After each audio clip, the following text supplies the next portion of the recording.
কেউ যদি 4টি অতিরিক্ত বিবাহ করে তাহলে কি ধরনের গুনাহ করলো? তিনি কবিরা গুনাহ করেছেন এবং জিনায় লিপ্ত হয়েছেন, এই বিষয়টি এখানে বলা যাবে। কারণ আল্লাহ সুবহানাহু ওয়া তাআলা বলেছেন, ফানকিহু মা তাবা লাকুম মিনান নিসাই মাসনা ওয়া সুলাসা ওয়া রুবা।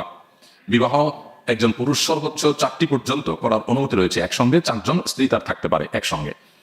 আর 4 জনের অধিক যদি কেউ বিয়ে করেন তাহলে তার পঞ্চম থেকে নিয়ে পরবর্তী সকল বিবাহগুলোই অবৈধ এবং বাতিল বিবাহ হিসেবে গণ্য হবে।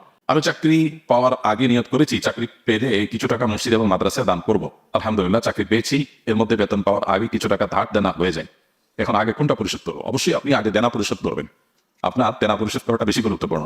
আমরা অনেক সময় এই জিনিসগুলোর গুরুত্বের মাত্রা বুঝি না। আপনি নিয়ত করেছেন যে আল্লাহ আমার চাকরি করে আমি মসজিদ মাসে কিছু দান করবো, তো এইটা মানত হতে পারে, আবার সাধারণ নিয়ত হতে পারে। কখন মানত হবে, কখন সাধারণ নিয়ত হবে, মানতের সংজ্ঞা কি আর সাধারণ নিয়তের সংজ্ঞা কি, এটা আমাদেরকে জানতে হবে। যখন আমরা কোনো কাজ হওয়ার শর্তে দানের নিয়ত করব বা কোনো আমলের নিয়ত করব, সে আমলটা যদি তার ক্যাটাগরির আমল যদি শরীয়তে ফরজ থাকে, যেমন আপনি নিয়ত করলেন আল্লাহ আমি 2 রাকাত নামাজ পড়বো, আমার যদি চাকরিটা হয় তাহলে এটা মানত হয়ে যাবে। কারণ একটা কাজ হলে সেক্ষেত্রে আপনি একটা আমল করবেন বলেছেন, নামাজ মৌলিকভাবে ফরজ ওয়াজিব এটা ফরম্যাট আছে বিদায় এরকম কোন ইবাদত যেটা ফরজ ওয়াজিব ফরম্যাট আছে সেরকম কিছু করার নিয়ত করেছেন কোন শর্ত সাপেক্ষে, সেটা মানাতে হবে। আর এমনি নিয়ত করেছেন যে আল্লাহ আমি চাকরি হলে আমি একটু মসজিদে দান করবো, এটা জাস্ট মনের ইচ্ছা, এটা মানত পর্যায়ে না।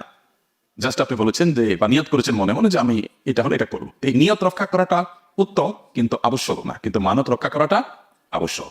কিন্তু মানত আবশ্যক হলেও যদি আপনার ধার দেনা থাকে তার আগে মানুষের ধার দেনা দিবেন, তারপর আপনি মানত পুরা করবেন। কারণ মানুষের দেনা পরিশোধ করার গুরুত্ব এত বেশি